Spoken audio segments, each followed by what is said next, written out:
What's up, everyone? Welcome to Squirrels in Suits for the latest installment. Frank is out. He's in D.C. handling some business, but we got a great show for you today.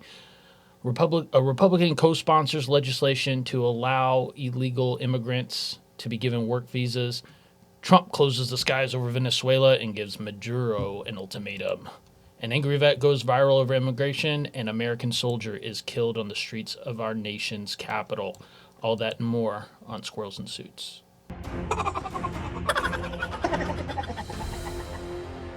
So, interesting news story I read about.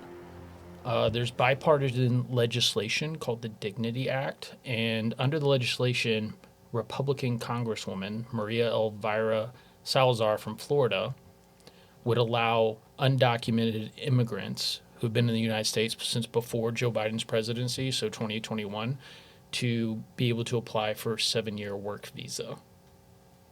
And Laura Gillen from New York was put forth the legislation. I don't know if I like this. Allegedly, the bill would also seek to beef up security measures at the border and require employers nationwide to use E-Verify, the government system for checking whether workers are in country legally. They would have to pay restitution, check in regularly with the Department of Homeland Security, and the legal status would not allow for any federal benefits or a path to citizenship. So that's kind of like a piece that I'm sure the Republicans would like. So they won't be allowed. So if they go against all those XYZ rules, they won't be allowed citizenship? Well, it doesn't. This program under this legislation does not allow for a path to citizenship. It's not like, hey, you work here for 7 years, you stay out of trouble, then we're going to give you your green card and later on citizenship. That's what it says the legislation doesn't allow. And allegedly you can't receive any federal benefits. I would like it to say you cannot get any state benefits as well. I'm sorry. They're here as apparently they didn't like their country, so now they're here for a better life. And if they're not on state assistance, they're going to be in front of 7-Eleven. Or wherever working, right? Looking for work. I don't like it. I think this is the Democrats trying to stop President Trump and the will of the American people from removing illegal immigrants.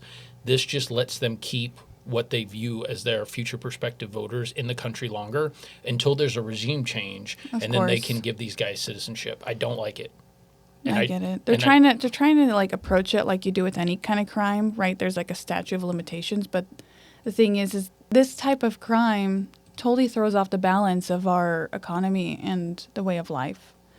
So, like, there's still lasting repercussions from people flowing into our country. I'm not for that either. I think that it's difficult, right? Because they've already made a life here. They might have gotten married. They have kids. I get it's difficult. I don't know if sending them back to their country and having them apply is the easiest thing, but at the same time, like, there can't be separate cases for everyone because it's going to take forever. It's going to take forever.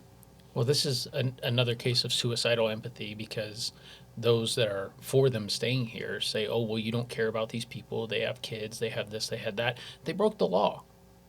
Like, economic immigrant does not count for asylum. You're not fleeing persecution. They want these people here because they're in bed with the corporations who want cheap labor, right? And then they're looking at these people as future voters. I mean, the polls show that the Hispanic vote has shifted away from Trump since his inauguration. And I think it's because they're not doing a good enough job on the PR campaign. And I think this is another example of the right fracturing as well. Like, because a Republican's co-sponsoring this legislation and they're playing into the Democrats' game again. Because Democrats are just trying to buy time. I mean, a one solution for everybody. I mean, it's nice to be like, yes, everyone has to go. I can understand where it can get a little confusing. Like, what about the children that were brought over by an aunt or uncle? Now they're adults and they have no family in Mexico or wherever they came from. And they've been living here since being a minor, and now they're adults with children. They wouldn't even know where to go in Mexico. And I only say that because that's a really specific, scenario that I know someone that is currently in. So do they have to find a place to stay, like go rent a place in Mexico for X amount of time? Well, that's probably what they're going to have to do. Well, I think that was the whole point of like DACA, right? The Dreamers Act, which I get the compassionate side of it, but at the same time, I think I don't know. I mean that was given to these people, and still more illegals came because they have no respect for our laws or our country. Yeah. And I don't know. I think they need to go. But let's get to this headline from the New York Post. Treasury Secretary Scott Bessent moves to cut off illegal immigrants from tax benefits, cross-border money transfers. There is no place for you in our financial system. Bessent wrote on X, quote, at President Trump's direction, we are working to cut off federal benefits to illegal aliens and preserve them for U.S. citizens. Bessent wrote on X, end quote. As part of the effort, the Treasury Department will propose new regulations clarifying that the refunded portions of certain individual income tax benefits are no longer available to illegals and other non-qualified aliens, covering the Earned Income Tax Credit, Additional Child Tax Credit, the American Opportunity Tax Credit, and the Savers Match Credit, according to the Trump administration official. So I like this. Again, everything can be looked at through the lens of economics. This is removing an incentive. For illegals to stay here. You don't get the fat of the land. You don't get any of the benefits of being an American citizen and following the rules and being here legally. I'd like them to go further and keep marching down this path, but this is a great start. I definitely don't think that we have the infrastructure financially to be supporting people who just choose here to have more money. Right? We have Americans who are struggling to just make ends meet, and $200 for food benefits would really help them, and they make too much money, technically, to get food benefits. And so I think that taking away government programs from these immigrants that are collecting them, I mean, as we've seen, there's been so much fraud with social services. Oh, did you see what happened with the Somalians? I knew you were going to say that because I was going to say it too. Oh, I think I have that article. And, it's been going on for months now that they've been doing these investigations with Somalians that are living here in the U.S. and how much money they're sending back to Somalia. There was another article I read, too, that the State Department found evidence that a lot of this money funneled back to Somalia is going to Al-Shabaab. Yes, it is. It's quite a bit of money that's going directly to Somalia. And it's going through remittance. I think there was an investigation of a woman who was trying to transfer about $14 million over to Somalia. And that's when the investigation kind of got... I have a video on it, actually. Well, of a guy talking about the investigations. And not only did they find... You heard about the autism fraud? Was it like they set up a clinic and they were supposedly like seeing like 18,000 patients or gave 18,000 meals or something like that, and they defrauded the Minnesota taxpayer by like $1 billion or more? So they get assistance, right, if your child has autism, like cash money.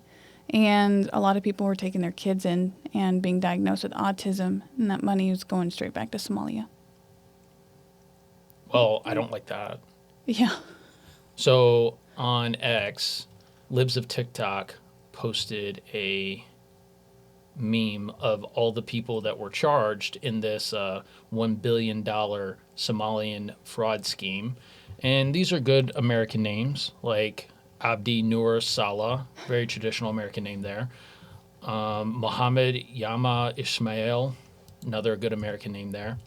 And I'm not saying this to like be racial, but 75 folks residing in Minnesota have been charged so far. There are some other names on there, like Amy Marie Bach and Dorothy Jean Moore. But there's an awful lot of foreign immigrants that have been part of this scheme. I have a video here that was just briefly talking about some of the investigations in Minnesota and looking at the autism fraud. Is looking at the money allocated by the state budget that went into these programs and then saying, well, how much was fraud how much did fraud cost those programs? So in the autism program, Feeding Our Future was over $400 million. There's not $400 million in the autism program, so I don't think it could be as big. But there could be more people. There could be some connections to the same people. This woman was part of Feeding Our Future fraud. Then they discovered the autism fraud. And this is in addition to the housing stabilization fraud. The charges, 8 people were charged last week. And so you start to, look at this whole picture. And it all comes back to the state government, the administration from DHS, and providers and HMOs who... So, and then he just goes on to talk about, I'll post a link to the video, but he goes on to talk about how this process can take many months, right? When they get a tip that someone might be committing fraud, it goes through various phases. It has to go to the Department of Human Services, and then from there an investigation must take place, and that can take 3 to 4 months for an investigation. And then the findings of those investigations go back to the state, he was explaining, and then that decision to cut them off from that specific program takes 3 to 4 months. So you're looking at like 6 to 8 months from detection of fraud to actually being cut off from it. I assume that they're prosecuting it. Yeah, I mean, they were talking about a woman that was caught trying to send $14 million, and they were trying to figure out where all that money was coming from. And it was, what he was explaining, it was through multiple different types of frauds, and they're not quite sure yet where all the money was coming from. Well, it is no surprise that Trump responded and said he was removing the temporary protected status from Somalians that's set to expire in March of next year. So he's saying that he may release it early.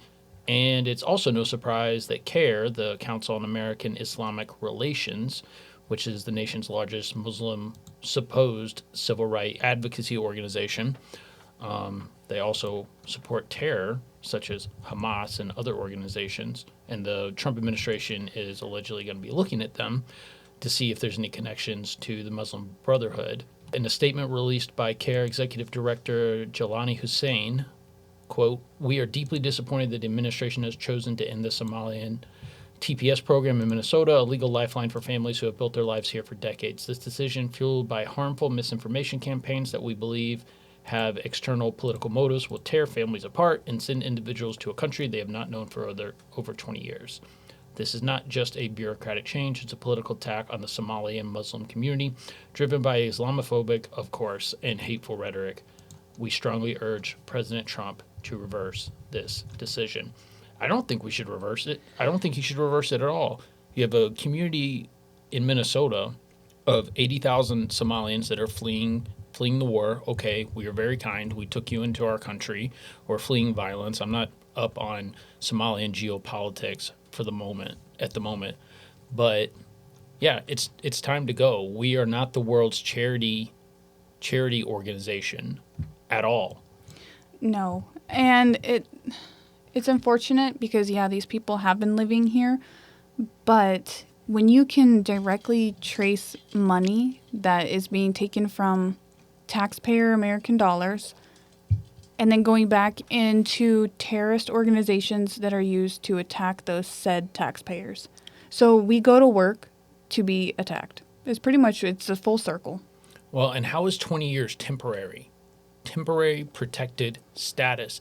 How did you go through 20 years and not make any move to become an American citizen? Because you didn't have to, because the incentives weren't there.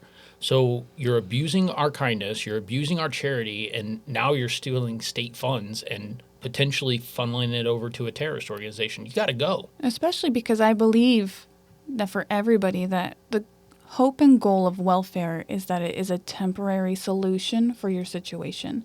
There's, obviously if you're in disabilities and you need help, right there. And no one wants to kick Granny off a cliff. If you're unable to care for yourself Exactly. and you need help, we're going to do the Christian thing and we're going to take care of you. And we should. We should. We should take care of our people. It's on record. I said it. We should. That we should take care of people that really need it, but it should be a temporary solution for when an American is down on their luck, right? They're in between jobs, something comes up, there's an emergency, there are solutions to keep you fed and your lights on, but when you're living here, temporary, protected status, and you're 20 years on welfare, that doesn't seem like a temporary solution. It's not. It's a lifestyle. I read an article. There was this guy. He was 38 years old, not disabled, had no mental anything, no job, no kids, no wife. And he was very, very upset that he was losing his food stamps and being forced to go to work like the rest of us. Are you serious? Like the arrogance. And Americans are fed up with the immigration situation. There's a video going viral on X of a vet, and he's talking about immigration, and this is what he has to say. I just got done listening to Ilhan Omar talk about how horrible and terrible and dirty and everything else that this country is. Denigrating this country, denigrating half of the people in it. This country has been very kind, benevolent, and gracious to her and countless others. We gave her asylum. We gave her a place to live. We gave her an education. We gave her a pathway to become a sitting United States congressman. But to me, it goes deeper than that. See, I'm an Iraq and Afghanistan veteran. I was 22 years old when those planes flew into those buildings, and me and thousands of other young men across this country answered the call to go over there and combat this evil that was on our shores, that had finally hit us. And what we were told over and over again is that we go over there and we fight them over there, we will not have to fight them here. And now here we are. We're That's retired. deep. We're out. Facts. I think that video perfectly demonstrates how a lot of Americans feel. And those that are pro the immigration, pro the invasion, they say that we're being assholes and we're not compassionate and we're racist. No, that's not the case. There are rules, there are laws, and we don't want to change our culture. We want to preserve it and make it better. There are terrorist organizations that are willing to wait it out 20 years, conducting elaborate undercover plans to get the right opportunity to do something big. And we see that with Al-Qaeda. Like, that's how they operate. They're not like...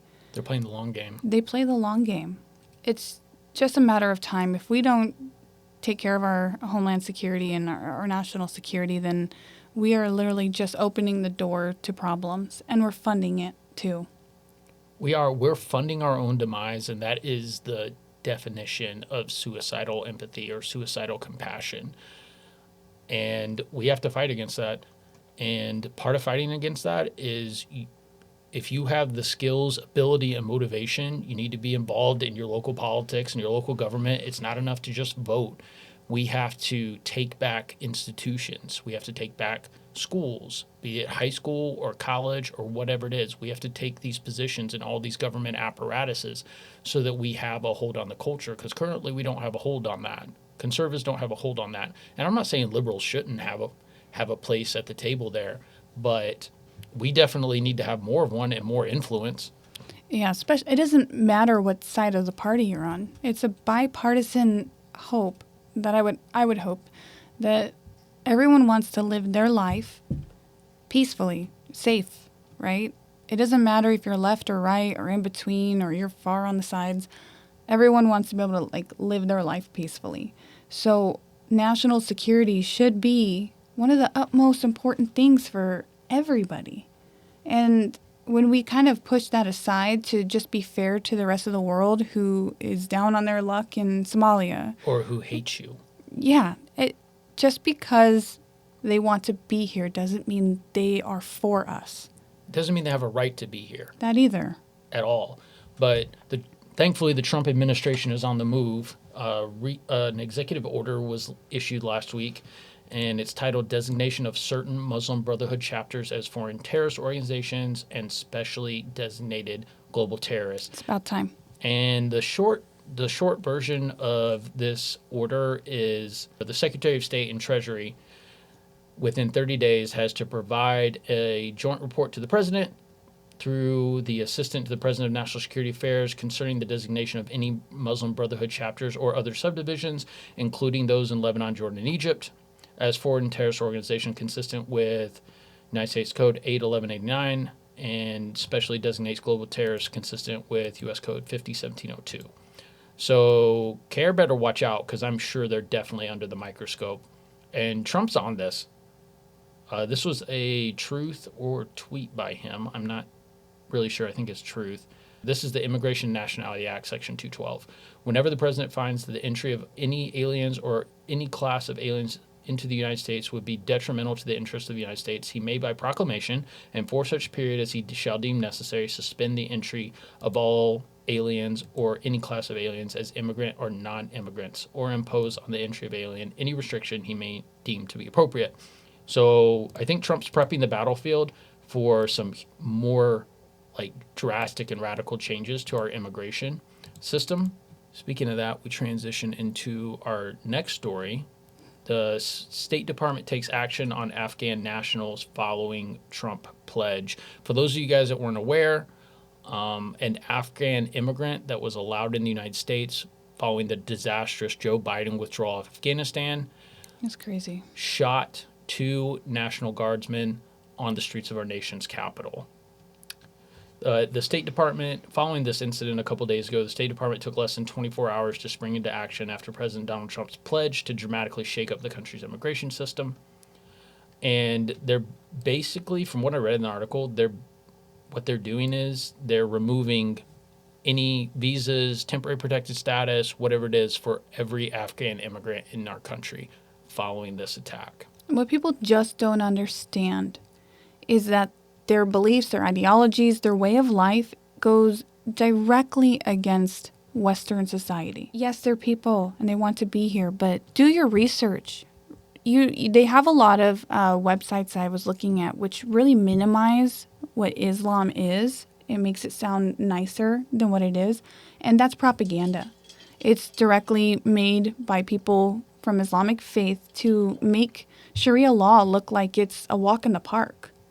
And it's disinformation. It says in Islam that you can use lies to deceive people in the name of Allah. Isn't that called like Taqiyya?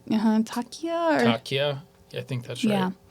And there's a lot of lies and deceit going on because it's in their faith that they are allowed to use those tactics to get their way. And it's being done on a long con right now. Long con. But a story from the New York Post, horrific footage shows Hero National Guardsman opened fire on Afghan terror suspect. The gunman was a Rahmanullah Lakawan, who was a Special Forces soldier in Afghanistan who immigrated to the U.S. He fought with U.S. forces against the Taliban, and in this attack, he had a revolver and killed Specialist Sarah Beckstrom, who succumbed to her injuries. Another soldier was also shot and is still in critical condition as we speak. Mm-hmm. And he was allowed in under the Biden administration, and then the Trump admin approved his asylum claim in April of this year. And as a result, Trump is saying that 19 countries are now having their asylum claims reviewed. But how can you, what I don't understand is how could this man fight the Taliban, be on our side, while we're fighting in Afghanistan, keeping the Taliban in the mountains where they belong. He's welcome to this country, and then he kills U.S. soldiers? Well, it's not uncommon to have people fighting against that are actually with them. So who's to say that he wasn't always with the Taliban? You're saying he was an op? It's very common. I mean, we see it in Mexico, right? There's police officers and people in the military who are cartel. I mean, that's true. What does he call it? Double agent? Almost. Well, yeah, because there was a lot of incidents when we were overseas of you'd have the local militia or Afghan army or the Kurds up in Syria. I mean, they would turn on and attack U.S. troops. And these were people that we trained, we ate with. Well, depending on where you're at, not so much that. But anyway, they were very much integrated with our forces, and there would be incidents of them attacking U.S. forces. Yeah, they love the free training, the American training. Yeah, how can we shoot guns like, a cowboy? How can we do this? And then they go and use those tactics on us. Well, it's disgusting. Our thoughts and prayers are definitely with Specialist Beckstrom's family. Do you want to watch this video? And here is the video of the attack, parts of it. Oh my gosh.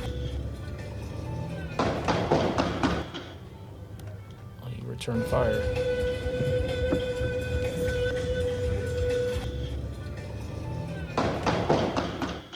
Jeez. Awful. Absolutely awful. He was stabbed in the head by a knife. Another guardsman ran up to him and stabbed him in the head repeatedly with a knife, and he was in critical condition. That they are given rifles, maybe with a couple bullets, but they don't get ammo. Like, I've seen them work events where they've got their rifle and they don't have any ammo. Well, the left just it's ridiculous. So when they put troops on the southern border a couple of years ago, if you watch those videos, you'll see like a red, yellow, or orange metal device at the end of the muzzle. That's a blank firing adapter. Those troops had no way to defend themselves at all. I don't understand the concept of this. Like, why are you entrusting the nation's security to a group of people that you don't entrust to put like live ammo in their hands? I don't know. It's the same way. It's the same reason that they allegedly trust cops with a badge and a gun and to take somebody's life, but they don't trust them to drive in a pursuit. I know, but the cops have the ability to defend themselves and other people. They do. With a gun. I don't know why a National Guardsman wouldn't have a gun. Because it's all a show. They don't actually want something to happen. I mean, I think it's different because, there's a new sheriff in town with Donnie T, but it may be a little bit different. But over like the course of the last 10 years, you see like either military or police presence, and they're handcuffed. They're not allowed to do anything. It's just like our justice system, who allows a man to be released into society, Ronald Exantis, remember his name, who stabbed a 6-year-old child to death with a knife. Injured his home. We did a story about That was it horrible. a couple weeks ago. But they don't actually want the consequences. Consequences and standards are bad things. Prisons are a bad thing. And we need to build more prisons. And we need to build mental asylums. Institutions. Yep. We absolutely do. But this is absolutely awful. We're praying for the other soldier that was shot in this incident and is, as of today, still alive. Godspeed, brother. Hope you recover. And I hope the guy that did this Lakawan character, is given every sanction that he can possibly be given, including the death penalty. Because if we want a peaceful and just society and a higher trust society, there needs to be standards. Like, when you commit a crime, you need to feel the weight of that and how you have violated the social contract. What's in vogue is criminals. We need to feel sorry for criminals. They had a tough upbringing, or they were poor, or this or that. At some point, they have agency to make a decision to do something evil or to do something good. And if you're choosing to do something evil, we have to hold you to account as a society, and we're not doing that right now, which is exactly what the people who want to tear down this country want. They want the chaos. They want normal people like me and you to lose faith in the institutions. So then we move to a more radical side, and then they get what they want. The United States is brought down. Division. It's not good, people. We're all Americans. Never. But the Don himself is on the move. Trump issues Maduro an ultimatum, says leave the country or else, and closes the airspace over Venezuela. Things are heating up in the Caribbean, ladies and gentlemen. Venezuela's been a very explosive topic. Yeah, it has. And I think it's a wild play by Trump. He's moving military assets into the area, but I have to think that Maduro, and certainly Putin knows this, his base doesn't want war, doesn't want foreign involvement or anything like that. So it almost takes the Trump card, to use a pun, it takes the Trump card off the table. Like, he has to somehow convince Maduro that he's going to use military force, when Maduro likely knows that Trump is going to be very reticent to use military force. And I don't know if the base is going to be okay with military intervention in Venezuela. Certainly not going to be okay with a ground invasion where American soldiers are killed. I don't want to go to war, but I want to still protect this country. Obviously, as that guy was talking about, you think going to a foreign war will help prevent that chaos from coming to the U.S., but that didn't happen. So I don't know. You don't want to go to war, but we have to still try our best to prevent those threats from coming across our border. Well, the Democrats are crazy. I mean, there's one thing I respect about the left and Democrats is that they are united. No matter how crazy of a talking point it is, no matter how crazy of a position it is, they are in lockstep together. The right could learn some lessons from that.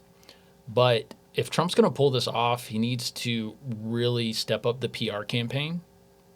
Like, because if we strike Venezuela, like, one, let me circle back to the Democrats. They're in a position where they are defending criminals. They're defending this Afghan shooter in Washington, D.C., and now they're defending the drug trade, drugs flowing into our streets.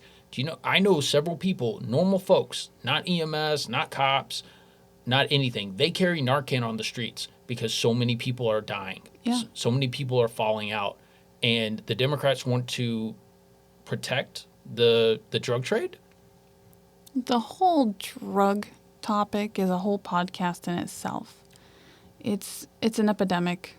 It's Drugs are bad, people. It's ruining our society. I don't understand people who are like, small tangent. They're like, they wake up one Tuesday morning and they're like, you know what? Today's a good day to try heroin.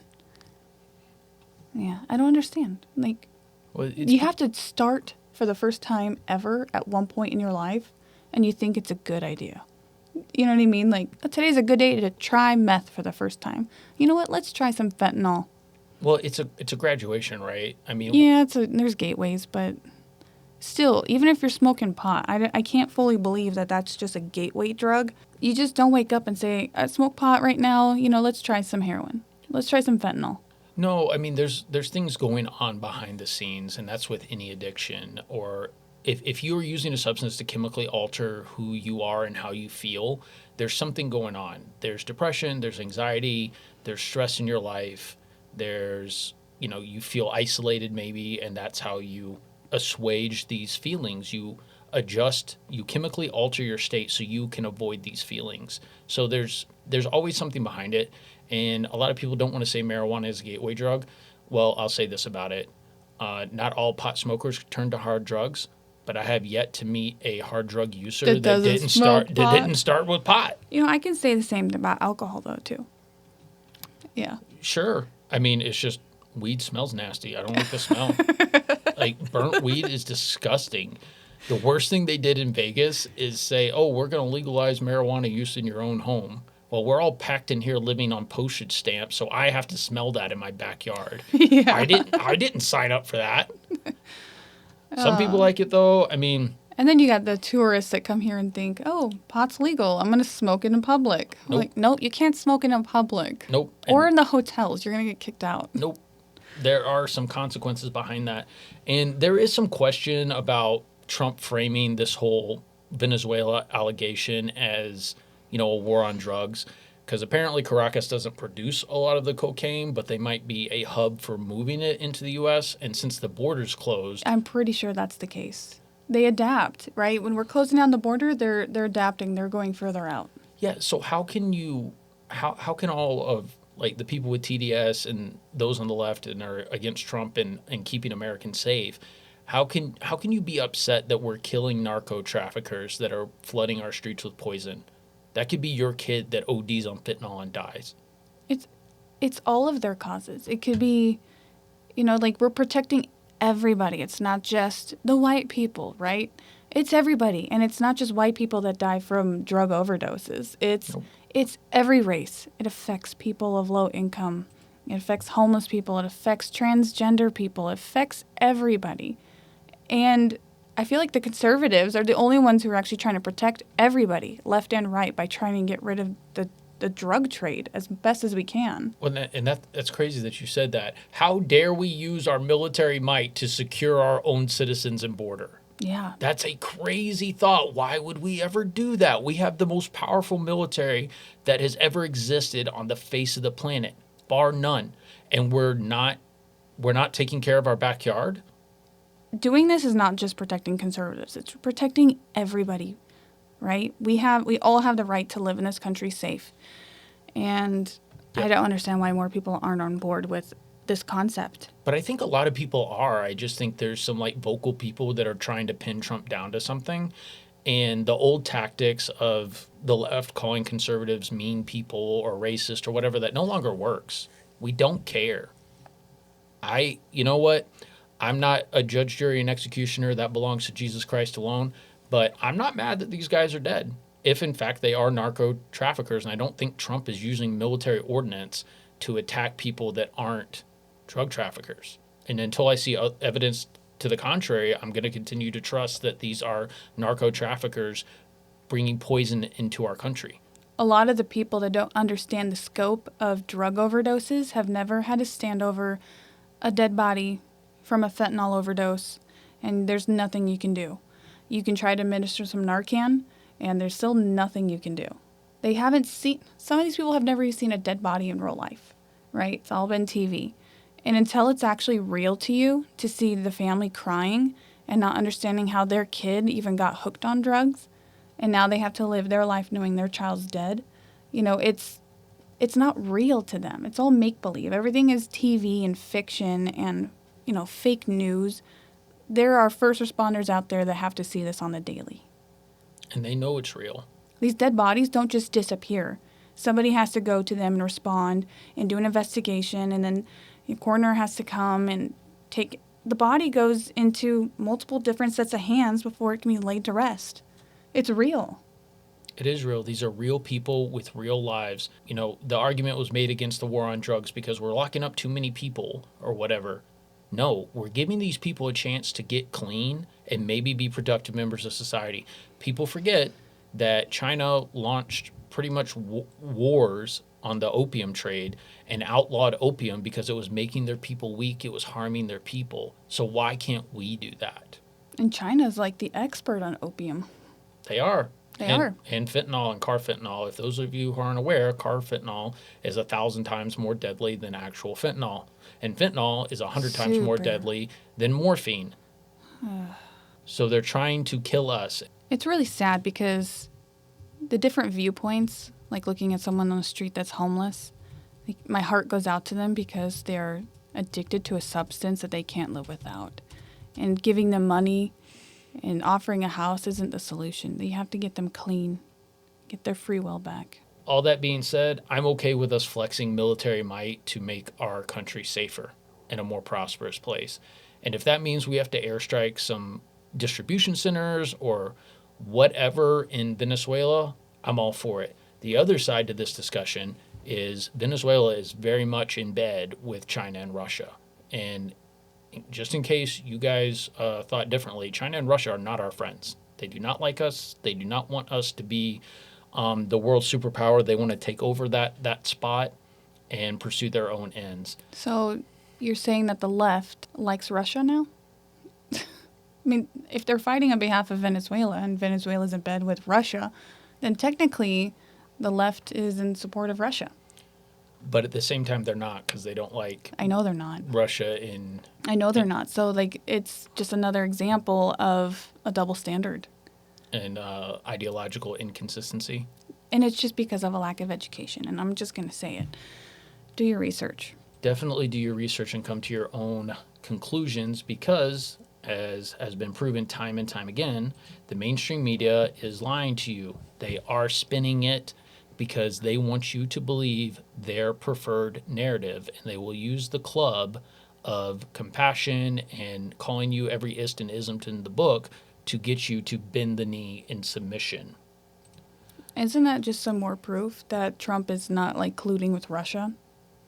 I think that whole accusation was really wild. Yeah. I never believed it. There's still people that, I see the rhetoric online, there's still people that believe it. Well, I mean, to be fair, I personally believe that Putin is playing Trump like a fiddle. I honestly doesn't mean he's in that. bed with him, though. No. Yeah. I don't think Trump is in bed with Putin, but I think he's playing him like a fiddle, which brings us to our next story.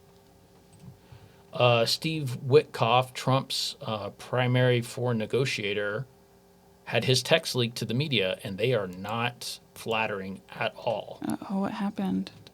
So this is from The Guardian. Who leaked Witkoff's call advising the Kremlin on how to get Trump on his side? So Witkoff was caught talking to Yuri Ushakov, and Sergei Lavrov, I believe, and Kirill Dmitriev. He was coaching them on how to deal with Trump and get Trump to accede to what they wanted. And I don't think this is a good look. I don't like this at all. That's so manipulative. It's very manipulative. And someone apologizing for Trump could say, oh, well, that's just his tactic to get them to come to the table and do what they want. No, this is not good. This is not a good look at all. So are these like conversations public? Yeah, they published, I think, the Telegraph. Let's see if we can pull up the text. Here we go. This is from the Observatorial.com. Full transcript of call between Trump envoy Steve Witkoff and Russian advisor Yuri Ushakov. I'm going to put this in the description for you guys because this is the full transcript. We definitely need to start the culture of fact-checking everything. Like, it's more important now than ever, especially with AI. Like, you can't just listen to the echo chamber. Doesn't matter what side of the parties you're on, you have to do your own research. Yep, and come to your own conclusion, and then also be educated on things. Like, read about our founding documents, read history. History always repeats itself. The Bible says there's nothing new under the sun, and it's absolutely correct. This is just the same thing that humanity does, recycling it over and over. But in this call, Yuri asked Steve Witkoff if Putin and Trump should talk on the phone. They agree that that should happen. And then Steve Witkoff says, I quote, I would make the call and just reiterate that you congratulate the president for this achievement, that you supported him, and that you respect that he was a man of peace, and that you're really glad that you saw it happen. So I would say I think from that, it will be a very good call, because let me tell you what I told the president. I told the president that you, the Russia Federation, has always wanted a peace agreement. That is my belief. I told the president that I believe that, and I think the problem is that we have two nations that are having a hard time reaching a compromise, and when we do, we are going to have a peace agreement. I'm even thinking that maybe let's establish a 20-point peace proposal just as we did in Gaza. We put together a 20-point Trump plan that was 20 points for peace, and I'm thinking maybe we'll do the same for you. I think it's crazy that they say that Russia has always wanted a peace agreement, because I don't think Russia wants a peace agreement at all. I think the evidence kind of like belies that. And we can read into it. It's not a good look, but that could be Witkoff just kind of like greasing the conversation and using flattery or something like that. But he's also giving them tips on how to deal with Trump, which isn't anything monumental. We all know Trump likes flattery. Mm-hmm. I just think that this isn't a good look. No. And there's people working on the inside trying to undermine the peace process. Who that is, I don't have the foggiest idea. Like, who would want to leak this? Who would benefit from it? Well, that's always the next question. I think the Democrats and the political opponents, obviously, they benefit from it, because also them leaking the peace plan that the Russians put forth that we talked about last week, that puts the Trump administration in an interesting position where they have to either deny it, accept it, or distance themselves from it. And that's what Marco Rubio did. He distanced the administration from it. But this is becoming a mess. I mean, I want to say the Russians probably leaked this. I have no idea. It's always my first conclusion, my first assumption that somebody's a mole working for the other side. Well, that's not if you operate from that position, you're going to be right at least a good portion of the time. I think it's the Russians, because Trump is pushing them to a peace deal. They don't want a peace deal, so they're trying to undermine the peace process and bide their time until they can get a more favorable person in the Oval Office. I think that's a reasonable conclusion. Definitely could be plausible. I feel like this is not the end of Russia stuff, right? We're going to be seeing a lot more stuff coming to the table, especially if it is something from the Democrats. They're going to be trying to fabricate or make more stuff to really solidify this narrative. Yeah, because there's a good, if you guys are interested in the Ukraine war, I think I've definitely talked about it before. It's called understandingwar.org, and they go through the lay of the battlefield from open source information on a daily basis. The Russians aren't in a great position. Their machine is going to run out. I think in the last couple of days there was a video that Ukraine released of them darn near sinking a Russian unflagged oil tanker from the Shadow Fleet, which is funding Putin's war. So the war is still very much afoot. The Ukrainians are definitely still resisting, and we'll see what happens. Everyone should remember Irina Zarutska, and the North Carolina state legislature, passed Irina's law, which changed some things in the North Carolina criminal justice system.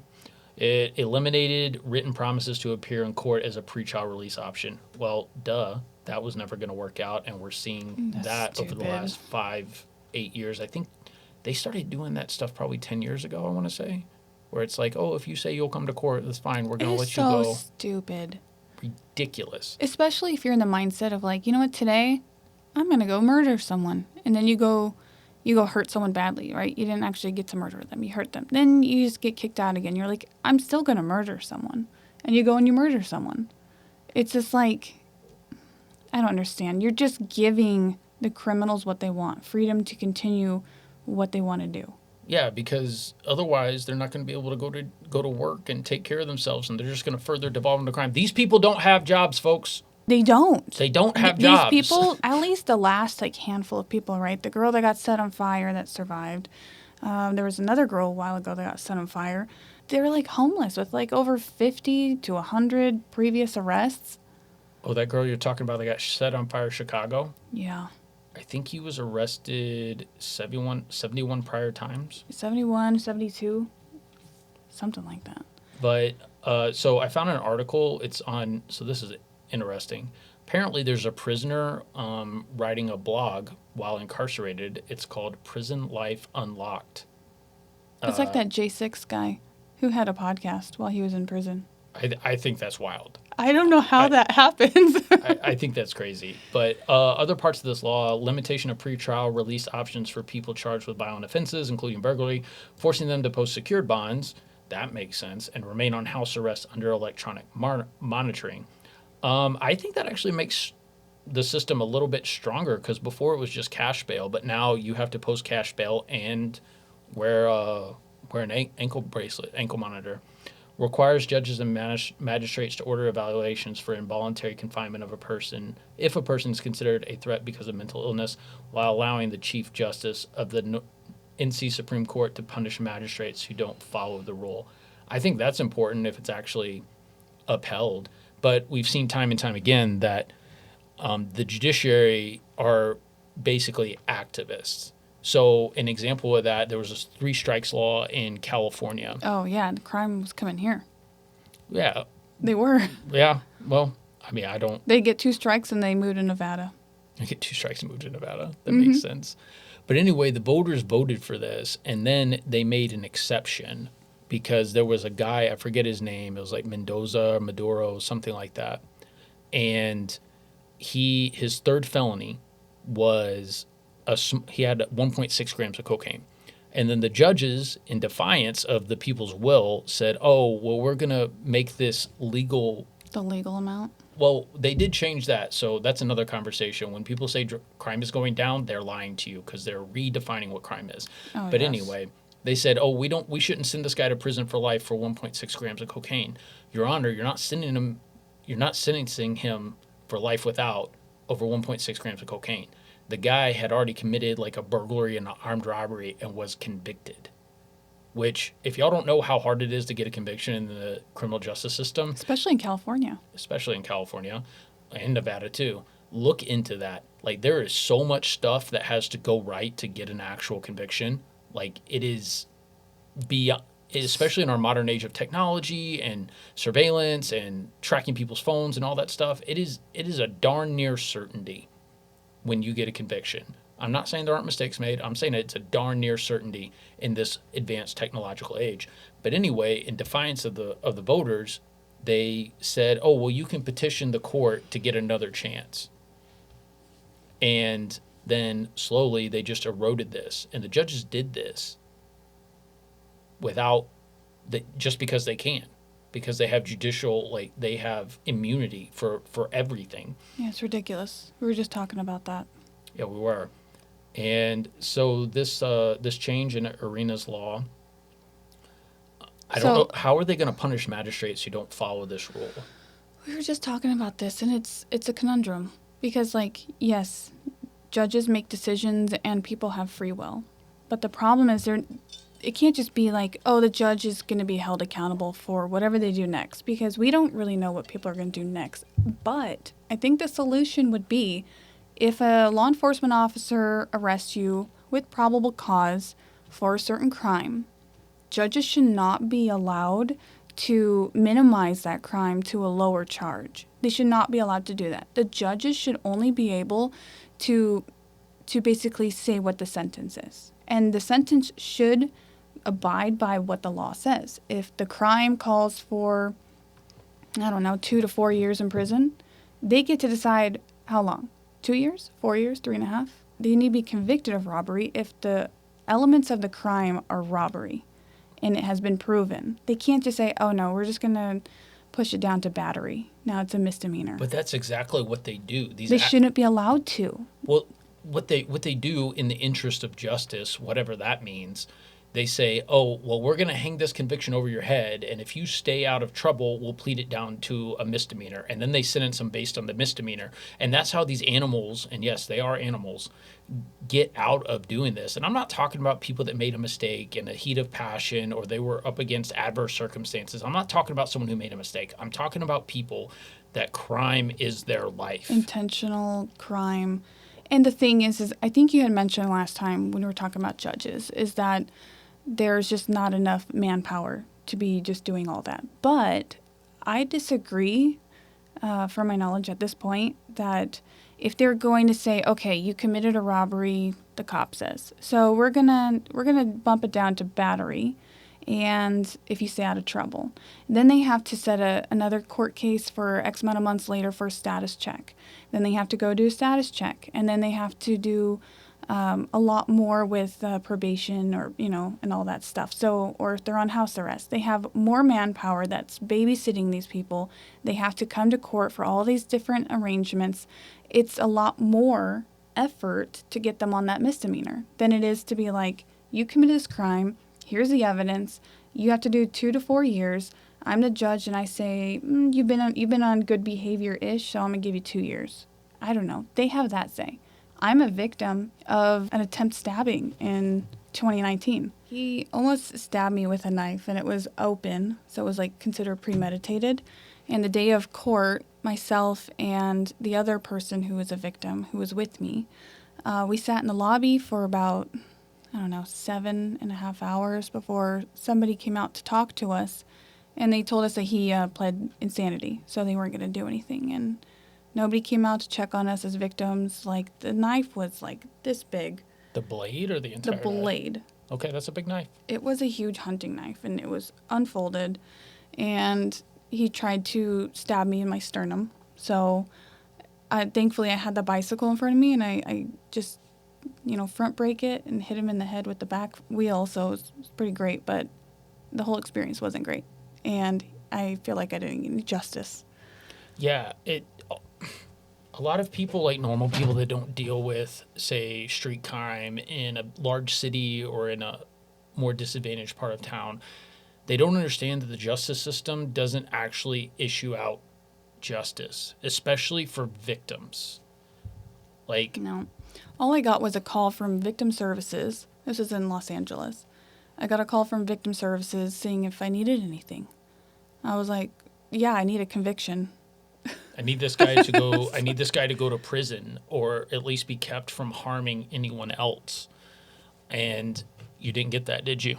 No. Yeah, I mean, I was the victim of a crime, and the cops just basically were like, "You should have chosen your business partners better." And I'm like, how am I supposed to? That's a really asshole thing to say. And kudos to LAPD because they were super quick on it. They got there. There was the helicopter, multiple units. They chased him back and forth. They blocked him down an alley. So they finally got him.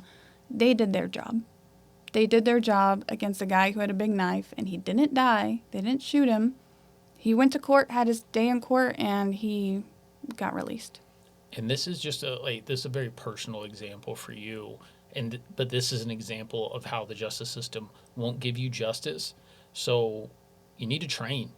Go to a firing range, buy a gun, learn the law, learn the elements of deadly force, because the cops generally are not going to be there in time. They will do their job and they will do it well, but you need to be able to protect yourself. Yeah, Because and there was a lot of cops because I was downtown Los Angeles near Skid Row. Oh, for sure. So, yeah. I was lucky that day that they were so close.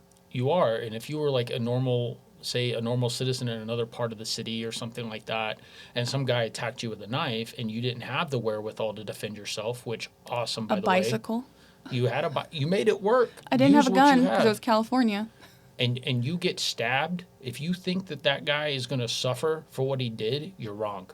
Yeah. He's not. Just like this guy that's writing this Substack about prison life, he is a convicted murderer. He has harmed someone.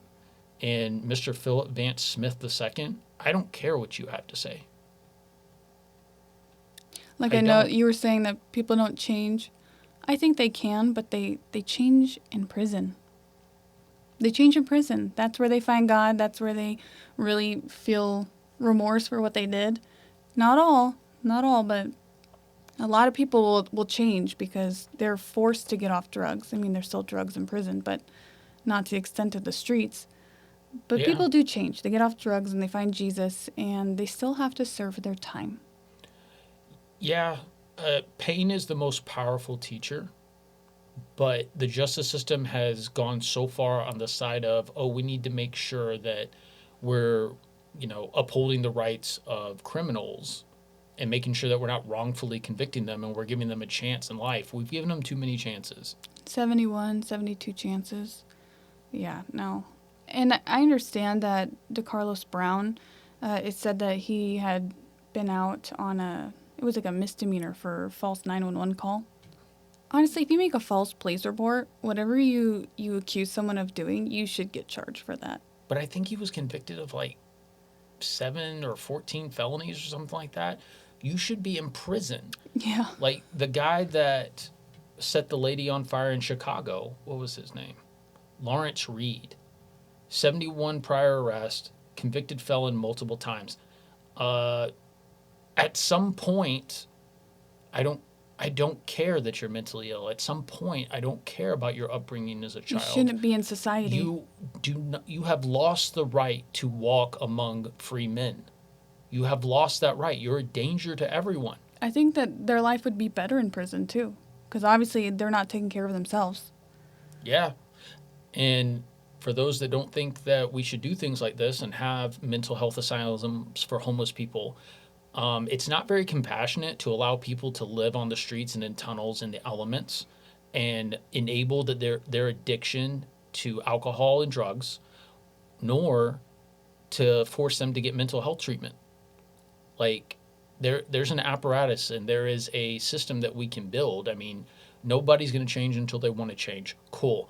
At least give them the chance to change, to make that clear-headed decision, to get that moment of clarity, like you say, so that they can choose rationally to get help or not get help. And if you're not going to get help, then you don't get to walk in free society. You don't. Yeah. I mean, like I said, I could talk on a whole podcast about this topic. Well, we're going to have to do it. I mean, there's some things that we need to tackle. Yeah. But politics moves really fast, and politics in Trump land, there's a lot going on all the time, and there's so much to cover. But anyway, that does it for the show, guys. We appreciate you being here. I hope you had a great Thanksgiving and that you went to church this week. God bless. We'll see you next week. Bye.